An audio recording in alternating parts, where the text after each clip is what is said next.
कैसे हैं आप लोग। उम्मीद करता हूं कि आप लोग अच्छे होंगे और आप लोगों की तैयारी शानदार तरीके से चल रही होगी।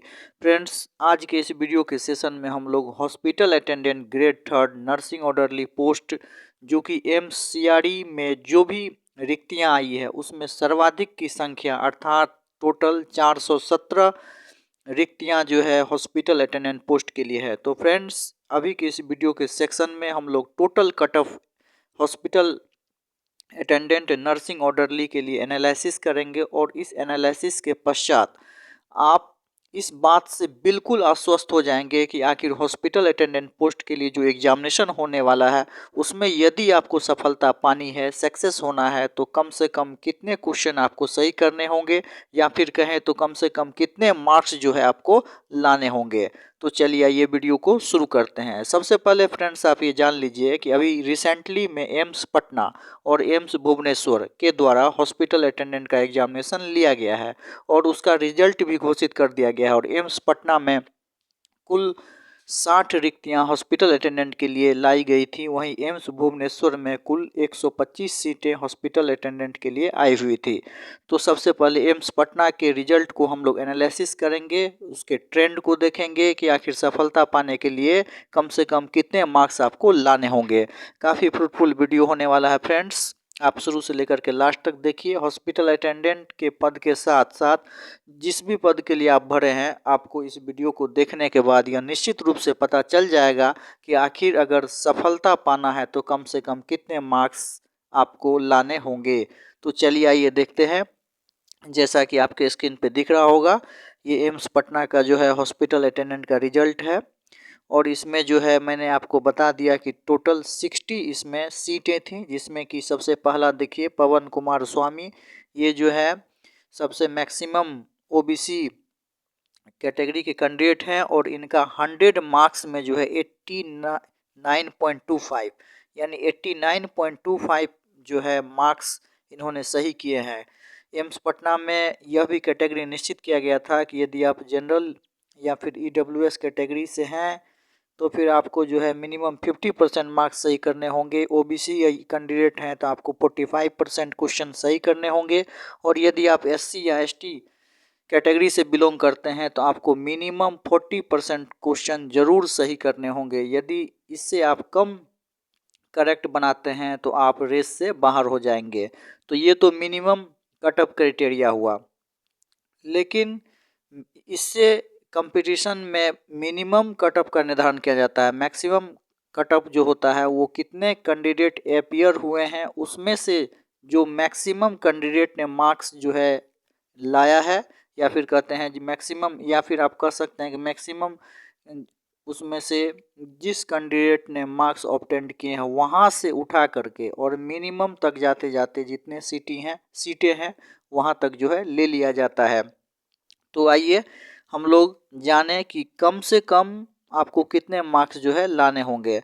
तो जैसा कि आप देख पा रहे होंगे कि सबसे मैक्सिमम जो कैंडिडेट थे एम्स पटना में हॉस्पिटल अटेंडेंट पद के लिए, उन्होंने 89.25% या फिर 89.25, चूँकि 100 में है तो परसेंट भी आप इसे बोल सकते हैं, तो 89.25 मार्क्स उन्होंने लाए। इसके बाद ये देखिए 87.50 ये गया जनरल कैटेगरी का 87.5 से स्टार्ट हुआ, या फिर ये जो है ओबीसी कैटेगरी से इनका मेरिट बना है 89.25। तो कहने का अर्थ है कि आपको 89.25 से स्टार्ट हुआ है और मिनिमम देखिए, मिनिमम से आपको पता चल जाएगा कि यूआर कैटेगरी में मिनिमम जो आपका कट ऑफ 75.25 है।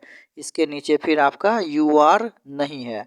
तो आप ये जान लीजिए कि 100 में 75.25 यदि आप जनरल कैटेगरी से हैं तो इतने कम से कम मार्क्स जिन्होंने एम्स पटना के लिए लाए थे हॉस्पिटल अटेंडेंट पद के लिए, उनका सिलेक्शन हो गया। तो 75.25 या फिर 75.25% कहते हैं। इसके बाद ओबीसी कैटेगरी के लिए देख लीजिए, तो ओबीसी के लिए जैसा कि आपने देखा 89.25 इन्होंने मैक्सिमम मार्क्स लाया था, लेकिन मिनिमम मार्क्स कितने पे ओबीसी कैंडिडेट का सिलेक्शन हुआ था वो देख लीजिए। तो ओबीसी का यहाँ पे आपको 74 दिख रहा होगा 74 यहाँ दिख रहा है। इसके नीचे फिर देखिए 73 पॉइंट, फिर ओबीसी का 71.50। फिर हम लोग स्क्रॉल करके नीचे देखते हैं, नहीं तो ये जो है सबसे लास्ट में है, यानी ओबीसी का जो है 71.50, जो कि आपको स्क्रीन पे दिख रहा होगा। तो ओबीसी कैंडिडेट जिन्होंने 71.5 मार्क्स लाए उनका सिलेक्शन एम्स पटना में हुआ। इसके बाद देखिए ईडब्ल्यूएस कैटेगरी को भी देख लीजिए। यदि आप ईडब्ल्यूएस कैटेगरी से बिलोंग करते हैं तो ईडब्ल्यूएस के लिए 70.75 मार्क्स जिन्होंने मिनिमम लाए उनका सिलेक्शन एम्स पटना में हो गया। इसके बाद एससी कैटेगरी को देखिए। एससी कैटेगरी में 60.25, अर्थात यदि आप एससी कैटेगरी से बिलोंग करते थे तो 60.25 मार्क्स लाए तो आपका सिलेक्शन एससी कैटेगरी में हो गया।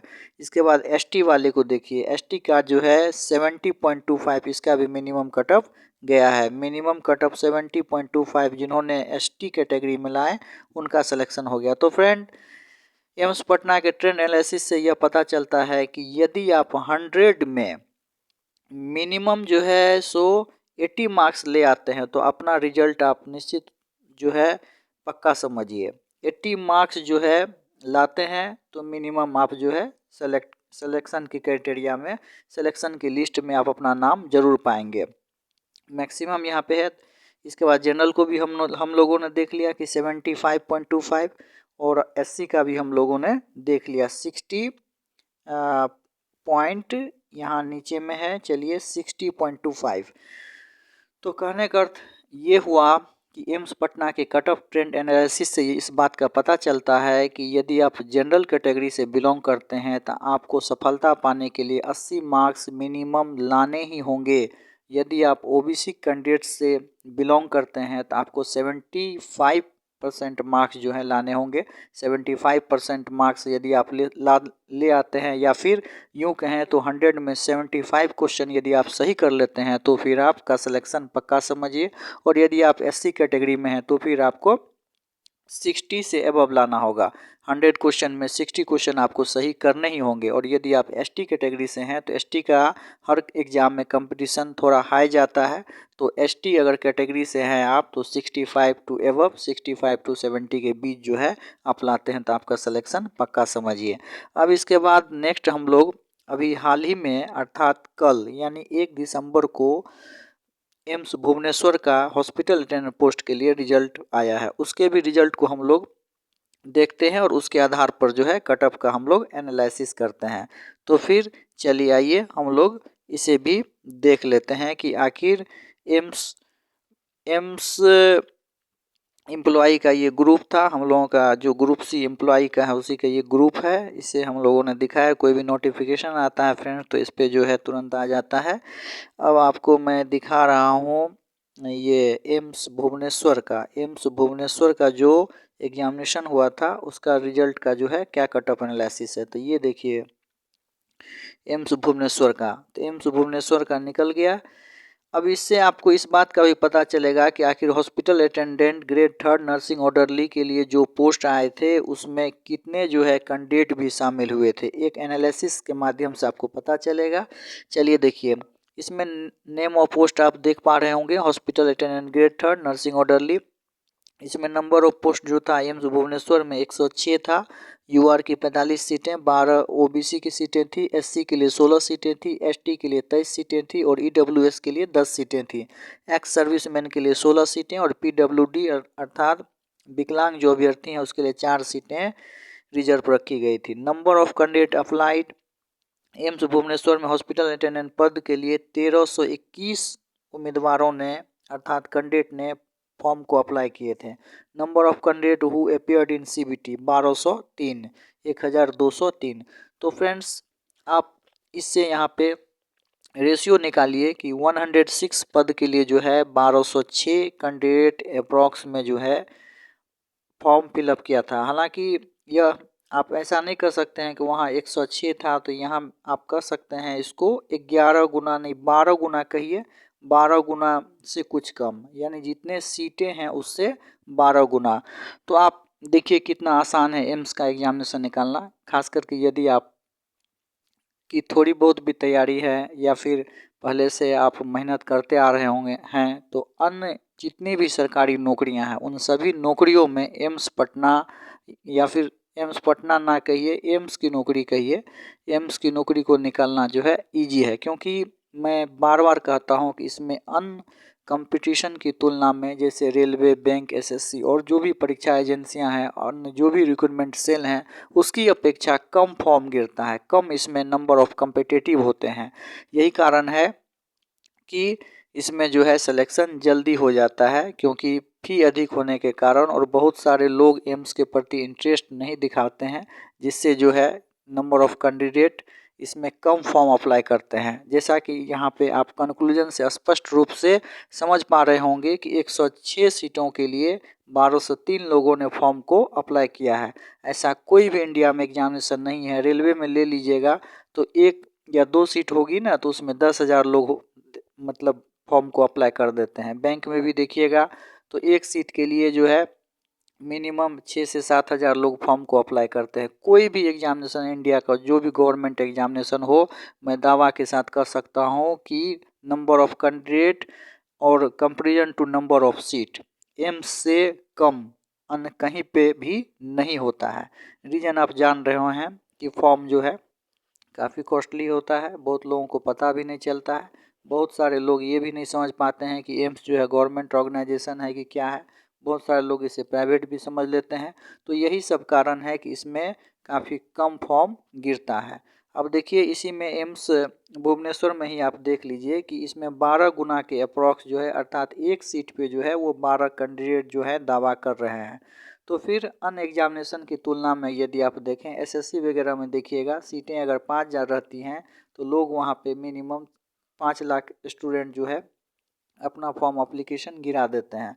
तो काफ़ी ज़्यादा कंपटीशन वहाँ पे होता है फ्रेंड्स। लेकिन एम्स का एग्जामिनेशन का यह एक खास विशेषता है कि इसमें नंबर ऑफ कम्पिटिटिव काफ़ी कम होता है।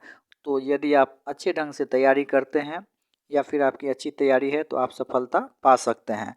तो ये हम लोगों ने जाना कि लगभग 1 सीट के लिए 12 से लेकर के 13 मैक्सिमम जो है कैंडिडेट अप्लाई करते हैं। तो इसके आधार पर यदि अभी का जो एमसीआरई का एग्जामिनेशन होने वाला है, इसमें हॉस्पिटल अटेंडेंट के लिए कुल 417 सीटें हैं। तो 417 को आप 11 या 12 से गुना कर दीजिए तो अप्रॉक्स आपका 5,000 जाएगा। लेकिन 5,000 नहीं, मान लीजिए कि ठीक है इसको हम दोगुना ही कर देते हैं, 10,000 ही कर देते हैं, तो 10,000 से ज़्यादा कैंडिडेट इसमें नहीं जो है अप्लाई होने चाहिए। ऐसे यह एग्जैक्ट कहा नहीं जा सकता है, क्योंकि काफ़ी एडवर्टाइजमेंट होने के कारण जो है एम्स दिल्ली के प्रति ऐसे भी कुछ स्टूडेंट का पहले से भी रुझान था, और ये सेंट्रलाइज वैकेंसी है तो इसमें यह नहीं कहा जा सकता है जब तक कि क्लियर नोटिफिकेशन रिजल्ट नहीं आ जाएगा कि आखिर कितने कैंडिडेट इस फॉर्म के लिए अप्लाई किए। लेकिन एक ट्रेंड एनालिसिस के आधार पर मैं इस बात को रीजनेबल तर्क के साथ आपको बता रहा हूँ कि अगर मान लीजिए 10 गुना नहीं 20 गुना ही मान लीजिए 1 सीट के लिए होगी, तो 417 अगर है तो उस हिसाब से 8,000 आप मानिए, और हम बढ़ा देते हैं 10,000 मान लीजिए, तो 10,000 कैंडिडेट हैं और 417 लोगों का सिलेक्शन होना है। तो फिर भी काफ़ी आसान है comparison to another competitive examination. चलिए अब इसमें देख लेते हैं कि इसका जो है रिजल्ट पब्लिश कर दिया गया है। सबसे बड़ी खासियत होता है कि एम्स का रिजल्ट जैसे ही पब्लिश होता है तुरंत डॉक्यूमेंट वेरिफिकेशन के लिए भी बुला लिया जाता है। यदि एमसीआरई में आपका सिलेक्शन होगा तो 15 से 20 दिन रिजल्ट होने के तुरंत बाद, जैसे रिजल्ट पब्लिश हुआ तो 15 से 1 महीने के अंदर तो आपको जरूर डॉक्यूमेंट वेरिफिकेशन के लिए बुला ही लिया जाएगा, और साथ ही साथ आपको 1 हफ्ते के अंदर ज्वाइन भी करवा लिया जाएगा। तो देखिए 1 दिसंबर को रिजल्ट आउट हुआ है और 14 दिसंबर को इनको बुलाया गया है एम्स भुवनेश्वर में। चलिए इनके कटअप को हम लोग देखते हैं। नाम के साथ यहाँ कटअप पब्लिश किया जाता है। देखिए इसमें भी कटअप जो है ओबीसी का 89.89 आया है। तो उसमें भी आप लोग देखे थे जो मैक्सिमम कैंडिडेट थे उनको भी अप्रॉक्स में इतना ही मैक्सिमम उन्होंने लाया था। इसके बाद ईडब्ल्यूएस का 86 कटअप गया है, ये मैक्सिमम है। इससे आपको मिनिमम का पता नहीं चलेगा। मिनिमम के लिए आप क्या कीजिए कि यहाँ पे आइए, ये इसमें कैटेगरी वाइज दिया गया है, कैटेगरी वाइज दिया गया है, हाँ कैटेगरी वाइज दिया गया है। देखिए यूआर के लिए 77, यूआर का देखिए मिनिमम लिस्ट में कहाँ पे है, यूआर का अब नहीं, ये SC ST का है। चलिए तो ये आपका कैटेगरी शेड्यूल कास्ट हो गया, कैटेगरी ओबीसी हो गया, कैटेगरी आपका यहाँ से आएगा, ऊपर से हो जाएगा अनरिजर्व्ड यूआर। तो देखिए अनरिजर्व्ड यूआर में 45 सीटें थी, 45 लड़कों का इसमें सिलेक्शन हुआ है। देखिए लिस्ट में 45 लोग हैं सिलेक्टेड। अब इस 45 में आप नीचे से देखिए तो एससी कैटेगरी में जिन्होंने 74.49 मार्क्स लिया है वो यूआर के अंतर्गत सेलेक्टेड हो गए हैं। तो ये रहा आपका यूआर का जनरल यूआर, वर्षा नाम के ये कैंडिडेट हैं और इनका 75 पे सिलेक्शन हुआ। तो जैसा कि आप cut off analysis AIIMS Patna से भी देखें कि 80 के अप्रॉक्स, तो 75 जो है एम्स भुवनेश्वर में भी गया है। तो इस आधार पर निश्चित रूप से यह कहा जा सकता है कि यदि आप जनरल कैटेगरी के कैंडिडेट हैं तो आपको सफलता पाने के लिए 75 टू 80 मार्क्स मिनिमम जो है लाने ही होंगे। अगर 80 क्वेश्चन है तो उसका 80% निकाल लीजिए तो 64 के अप्रॉक्स आता है। तो यानी 80 प्रश्न जो आपको पूछे जाने वाले हैं उसमें 65 प्रश्न बिल्कुल आप जो है सही कीजिए और सफलता के लिस्ट में अपना नाम देखिए। यानी आप यह कह सकते हैं कि सफलता पाने के लिए आपको 75 टू 80% आपको यूआर कैटेगरी में यदि आप हैं तो निश्चित रूप से आपको लाने ही होंगे। चलिए ये यूआर के हम लोग देख लिए। अब इसके बाद हम लोग ओबीसी कैटेगरी के कैंडिडेट को देखते हैं। तो देखिए ओबीसी कैटेगरी में 71 यहाँ पे कट ऑफ गया है। हम लोगों ने एम्स पटना के भी रिजल्ट से देखा था कि यदि ओबीसी कैंडिडेट हैं तो वहाँ पर भी जो है हम लोग 75 के अप्रॉक्स में देखे थे कि 75 के अप्रॉक्स में यदि ओबीसी कैंडिडेट हैं तो उसका सिलेक्शन हो जा रहा है। तो यहाँ 71.970 है। तो इसके आधार पर यह एनालिसिस स्पष्ट रूप से कहा जा सकता है कि यदि ओबीसी कैंडिडेट यदि आप हैं तो 70 टू 75% आपको निश्चित रूप से मार्क्स लाने होंगे यदि आप सफल होना चाहते हैं।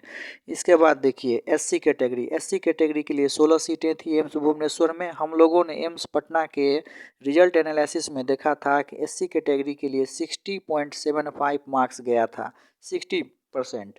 और यहाँ पे देख लीजिए यहाँ पे आपका एससी के लिए 64.89।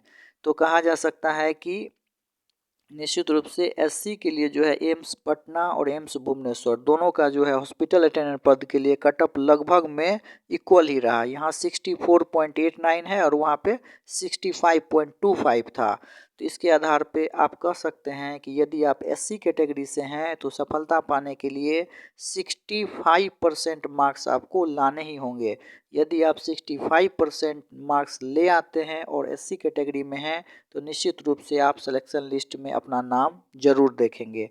अब चलिए आइए एसटी कैटेगरी की भी बात कर लेते हैं। एसटी कैटेगरी में एम्स भुवनेश्वर में टोटल 23 सीटें थी और एसटी कैटेगरी में हम लोगों ने देखा था कि एम्स पटना में 70 के अप्रॉक्स में कट ऑफ गया था मिनिमम कट ऑफ। और यहाँ देखिए एसटी कैटेगरी के लिए जो है आपका 62, यहाँ पे 62.626% गया है।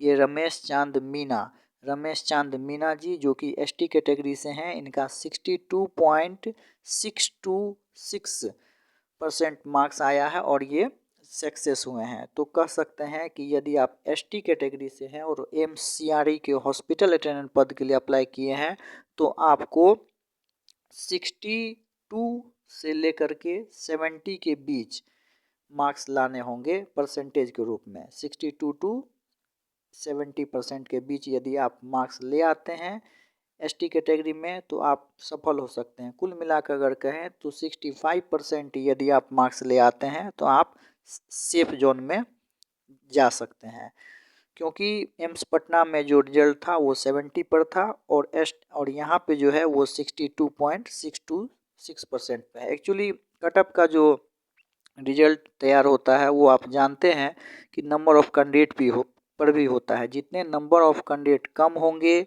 तो कट ऑफ जो है थोड़ा कम जाएगा।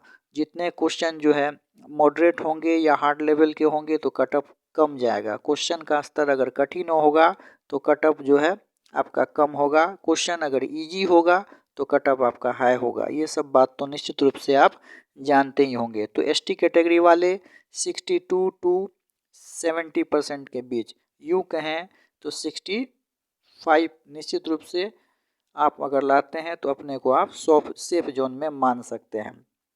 चलिए आइए EWS कैटेगरी की भी बात कर लेते हैं। EWS में हम लोगों ने वहाँ पे देखा था कि 75 के अप्रॉक्स, और यहाँ पे जो है आपका EWS